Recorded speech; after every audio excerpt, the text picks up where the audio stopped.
So you may have heard of Paul Hankish. He was wheeling associate of the Pittsburgh mob. His nickname was No Legs. Basically, how he got that nickname is a pretty interesting story. He was an up-and-coming bookmaker and gambler, and his rival in wheeling was getting a little nervous about him in 1964. Paul Hankish, on one morning was coming out of his house, and he got into his car and started the car. Fortunately for him, there was a dynamite bomb in the engine block. His car exploded. Basically, there was a shockwave throughout the neighborhood. Some windows were blown out. The authorities arrived pretty quickly. Luckily for him, he was conscious throughout the ordeal. His car was on fire. He was stuck in there. His one leg was partially severed, and the other one was completely blown off. When the police arrived, he was basically just screaming, "Come and help me, please." And so they got him out, took him to the hospital, and it ended up that they had to amputate his other leg. That's how he basically had to go, had to wear prosthetics, walked with crutches basically for the rest of his life. Well, welcome all you wiretappers back here in the studio of Gangland Wire. I've got a story that I think a lot of you guys would really be interested in because there was such a big response to my friend Steve St. John talking about being in the penitentiary down at Springfield in the hospital penitentiary with Lefty Ruggiero, and he told a story about a man named Paul Hankish. And we're going to talk about Paul Hankish a little bit and his connection to the Pittsburgh crime family and more about the Pittsburgh mob. So welcome my guest, Paul Hodos. Paul, welcome. Thank you, Gary. Nice to be here. It's really great to have you here, and this is perfect. This Paul Hankish, I had so many questions about Paul Hankish, and I know my friend Steve, who I see every Wednesday anymore, kind of interesting story, me being a copper and really being in charge of the surveillance crew that helped get him put in the penitentiary, and we become friends in the last few years after he got out, and he led the straight life and after he got out, and he'll really be interested to hear more about Paul Hankish. And I know I have a lot of guys, especially my friend Rob Starr, who wants to hear more and more about the Pittsburgh crime family. And it is an interesting, small little family, kind of like the Kansas City family. So you have done a lot of history, a lot of background into that. And tell us about your own personal history, how you got into this. So I'm actually from Western Pennsylvania originally. I live in Maryland now, but I'm from the area where the Pittsburgh crime family was based. Actually was born in a town called Johnstown, PA, which is an old-time steel town. One of the Pittsburgh Mafia's captains had a few guys there gambling and whatnot. Pretty quiet area for the Pittsburgh mob, honestly, my hometown. But the rest of the family wasn't as quiet, so it makes for an interesting read. Really? So what did you do for a living? You have a kind of an interesting background. Yeah, so I was in the FBI. I started out in New York City, basically a surveillance operative, if you want to call it that. The official term is investigative specialist. And we would do surveillances, mostly on like terrorism type subjects and things like that, a little bit of criminal stuff.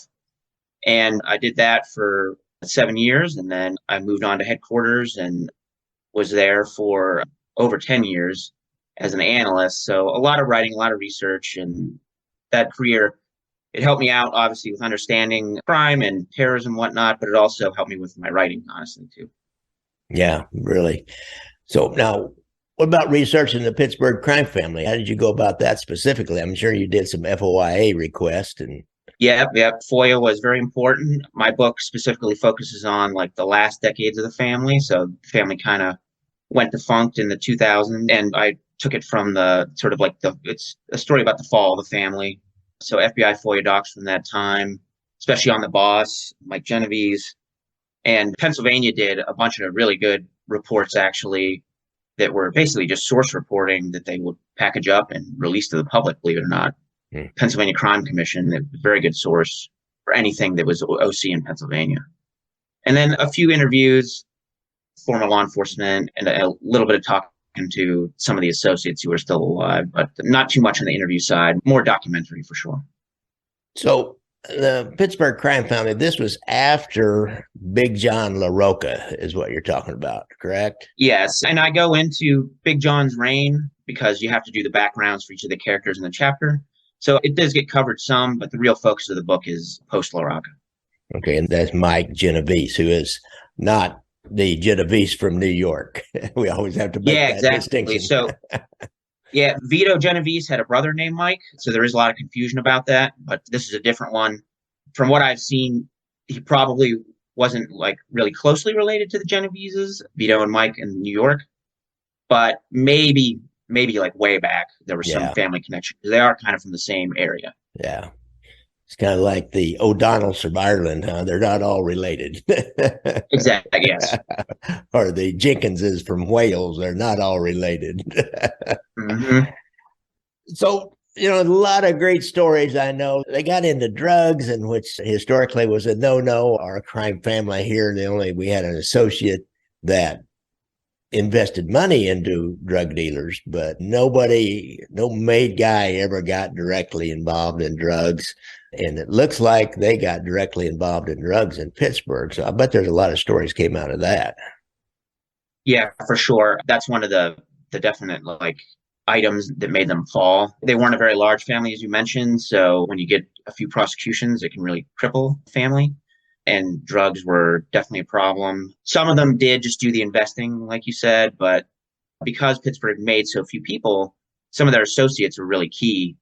And so when you even take out some of those associates because they were dealing drugs, that hits the family pretty hard. You had like in the early 80s, you had like Nick the Blade Giswale, who took a pinch and went down. He was a pretty important player in Pittsburgh, Mhm. but he was very much involved in the drug trade. That was his main thing.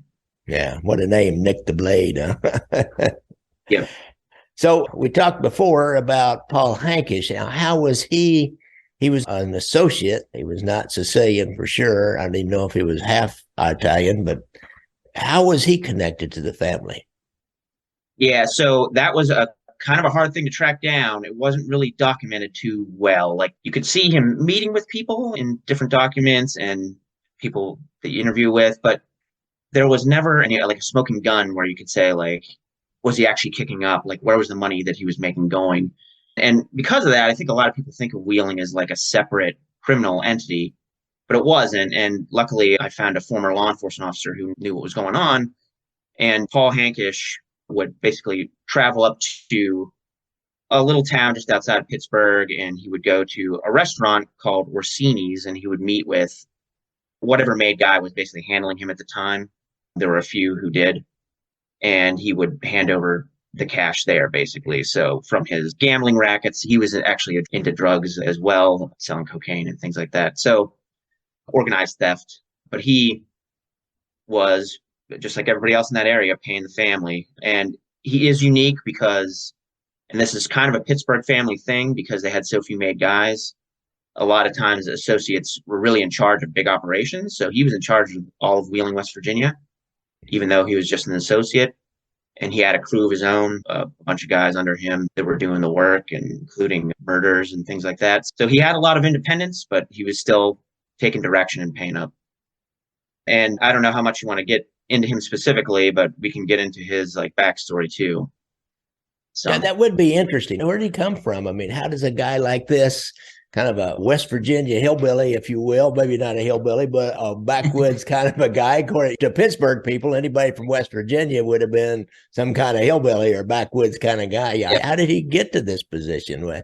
Just by power of taking over everything in West Virginia? So basically, he started out doing what they call like Mickey Mouse scores. His parents were Lebanese immigrants, and he started out as just basically a gambler, somebody who gambled, and then he got involved in his own little operation. But he was involved in a lot of small time stuff. Like I found a record where he robbed a grocery store. But as the 60s started to roll on, so that was in the 50s where he was doing small time. As the 60s dawned, he started to get into bigger things. He was starting up his own gambling network, and he started clashing with a Greek racketeer who was down in Wheeling, who had basically ruled that place since Prohibition, who had some connections to Cleveland and Pittsburgh, but it's a little foggy, honestly. He seems to have alone a little more than Hankish would later on. Big Bill Elias was older when Hankish encountered him, but still very much in control. And when Hankish started stepping on his toes, he took it seriously. Basically, in 1964, Paul Hankish was getting ready to leave his house, and he walked over to his car, started up the car, and there was a dynamite bomb inside of the engine block, and the car exploded, and a shockwave throughout the neighborhood, and shattered some windows, shook some buildings. And that was Lias's way of saying, hey, stay out of the rackets. Obviously he thought he would have been killed, but Hankish was tough and lucky, and he was stuck in that burning wreck, and the cops and the firemen got there quickly, and he was screaming for his life, but They got him out of there. And some say that he actually fingered Elias in like the delirium of the post explosion. The cops actually said that, and he may have. But once he was recovering in the hospital and he heard them talking about it, and he didn't want his underworld reputation to be ruined, as far as he was concerned, he wasn't out of the rackets. He put it out there immediately through his lawyer that he did not talk to anybody about anything. So he lost both of his legs. He was on crutches for the rest of his life. In the physical, rough and tumble world of organized crime, where your power is in your fists sometimes and in your physical strength, he really like had to double down and be extra tough to make it, I think. And he did. After he got out of the hospital, he basically took over Elias's rackets. Not killing Hankish was the worst thing Elias ever did. And Hankish tried to get rid of Elias. He had friends. Hankish, it's not exactly clear to me how he obtained these friends, but he had friends in the Gambino family in the 60s later on.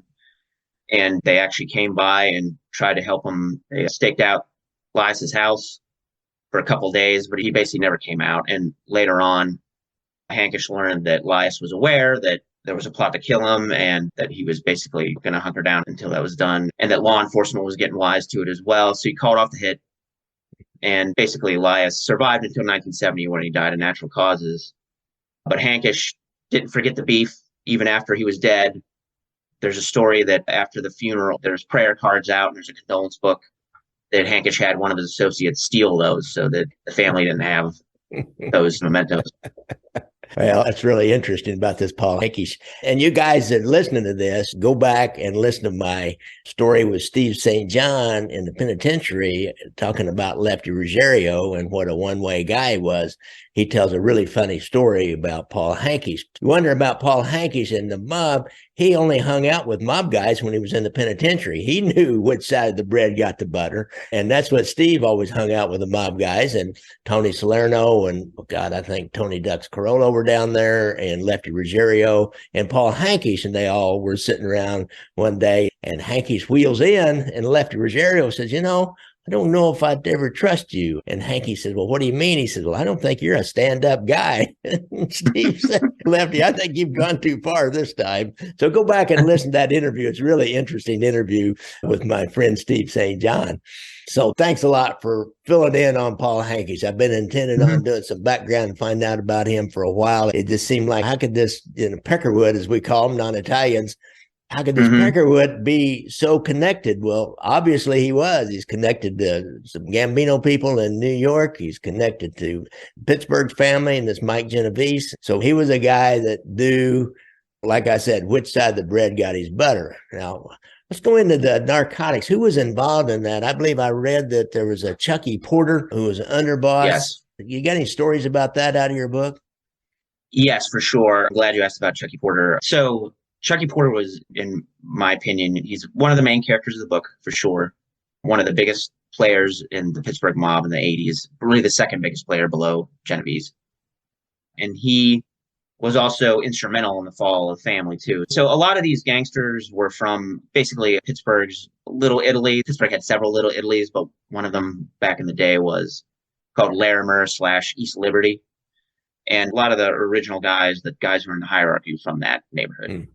Porter was kind of the first person to sort of break into the hierarchy that was from outside of that. So he was from a different suburb, a different neighborhood. And he was 75% Italian and 25% Irish. As you can guess from his last name, it was an Italian last name.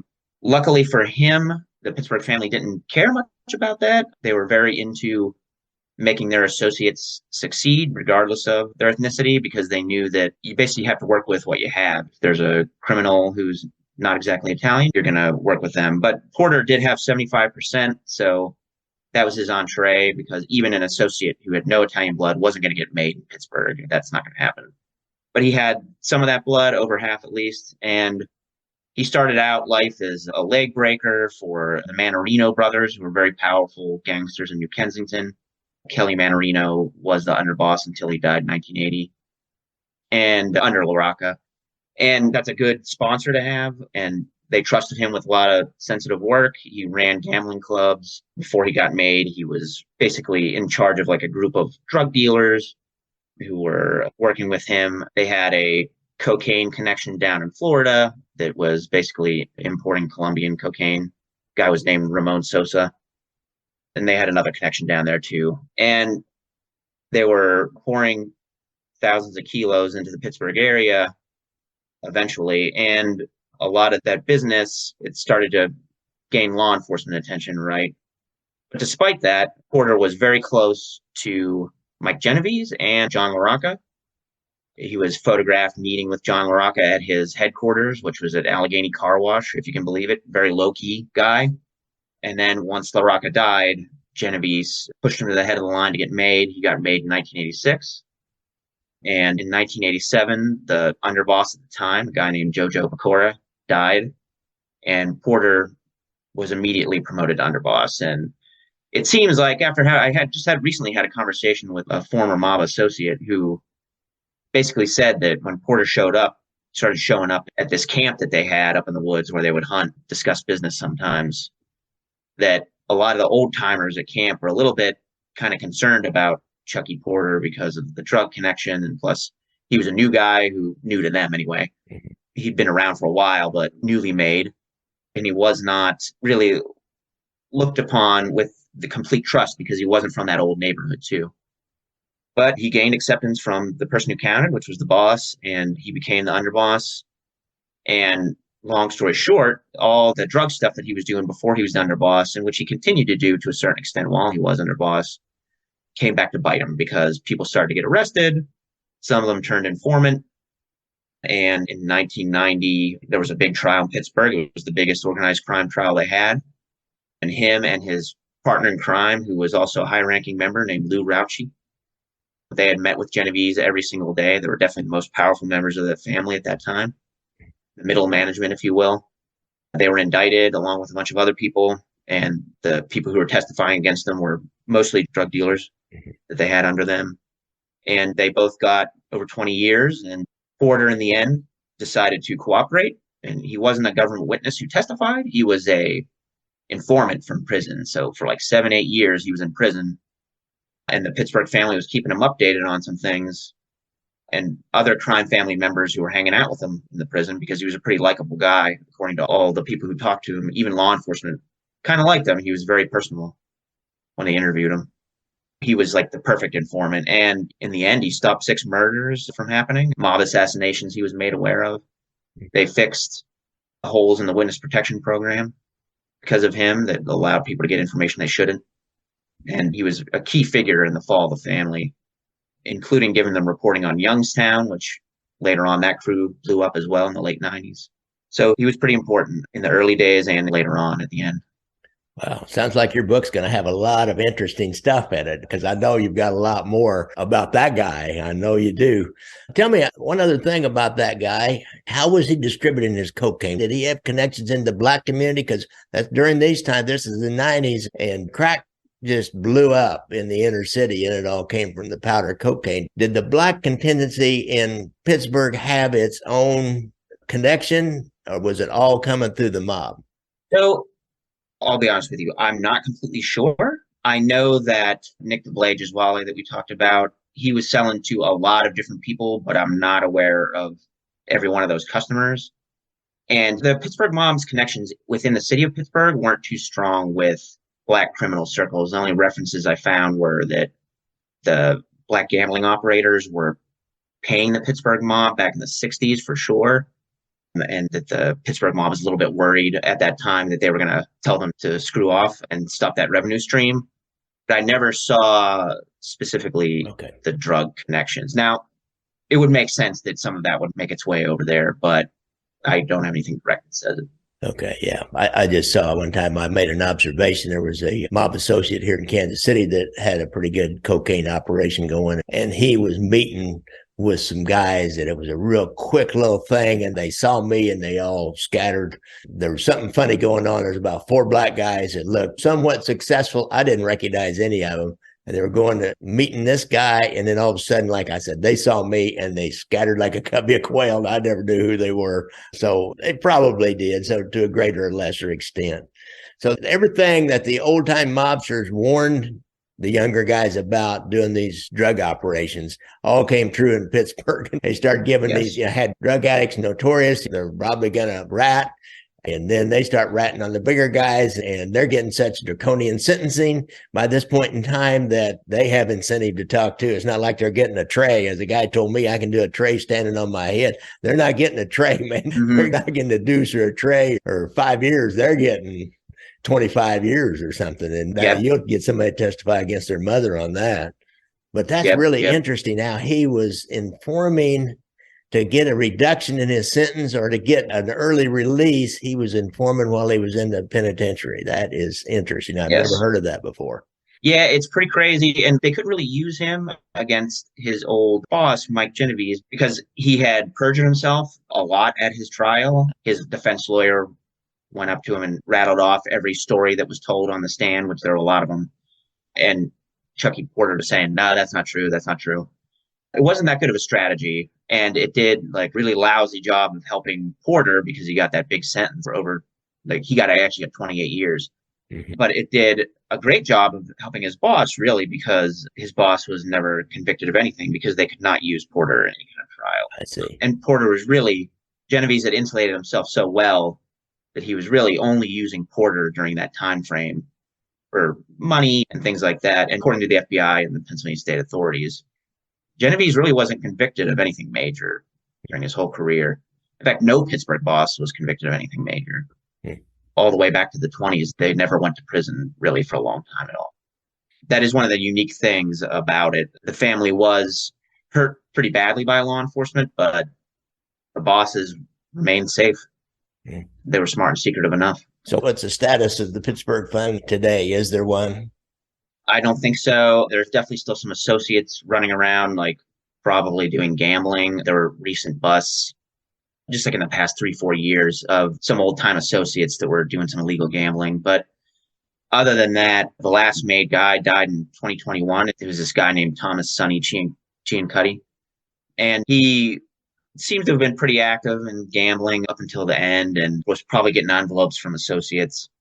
There's an FBI doc from 2017 that was somebody else got, and I found it, where it's city contract work scam that was going on apparently. And two of the associates are talking on the phone and they mention his nickname. So he might have been involved in something like that too, but pretty minimal activity as far as I'm concerned. There are some people who call him the last Don, but he was the Don with no made members under him. So I don't consider him that. Okay. Mike Genovese died in 2006 and I consider him to be the last Godfather. Yeah. Paul, this has really been interesting. Now, remind us the name of your book. Sure. It's Steel City Mafia, Blood, Betrayal, and Pittsburgh's Last Dawn. And that comes out on April 17th. And it'll be all the regular places, Amazon. It'll be in bookstores in the Pittsburgh region. Sounds like a great read. You guys, you probably, if you care about the Pittsburgh crime family at all, you want to get that. I know Rob Starr will. I know I've got one guy out there who will definitely get it. I'll make sure he knows. So, Paul Hodos, I really appreciate you coming on and telling us about the Pittsburgh mob. Thank you so much, Gary. It was great to be here, and it's really great. I'm a fan of your show, and now I'm on it, and I really can't believe it, so I love it. Great. All right. Always like to hear from fans. All right, you guys, don't forget, I like to ride motorcycles, so watch out for motorcycles when you're out there on those streets. And if you have a problem with PTSD, go to the VA website and get that hotline number. If you have a problem with drugs or alcohol, get hold of our friend Anthony Ruggiero. If you're on YouTube, you'll see that there's a hotline that he's got. Thanks a lot, Paul, for coming on. Thanks so much.